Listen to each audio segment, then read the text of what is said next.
আসসালামু আলাইকুম সুপ্রিয় দর্শক, আমার চ্যানেলে আপনাদেরকে স্বাগতম। দেখতে পাচ্ছেন আমার টমেটো খেতে কত বড় টমেটো ধরেছে, সেটা আপনাদের সাথে শেয়ার করতেছি। আমি কখনো এত বড় টমেটো দেখি নাই। এই রমজানের দিনে আল্লাহর বরকতে আমার গাছে এত বড় বড় টমেটো ধরেছে। আপনারা যদি কেউ এত বড় টমেটো দেখে থাকেন, অবশ্যই লাইক কমেন্ট শেয়ার করবেন।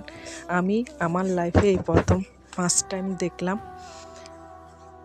দেখতে পাচ্ছেন কত বড় টমেটো, একটা এক খাতে। আমি এখন আপনাদেরকে স্বাভাবিক টমেটো আর এই টমেটোগুলোর মধ্যে পার্থক্যটা দেখাবো। দেখতে পাচ্ছেন এই সব সময় টমেটো এই সাইজের হয়, এই ছোটোটা সাইজে দেখছেন, আর এগুলা হলো বড়।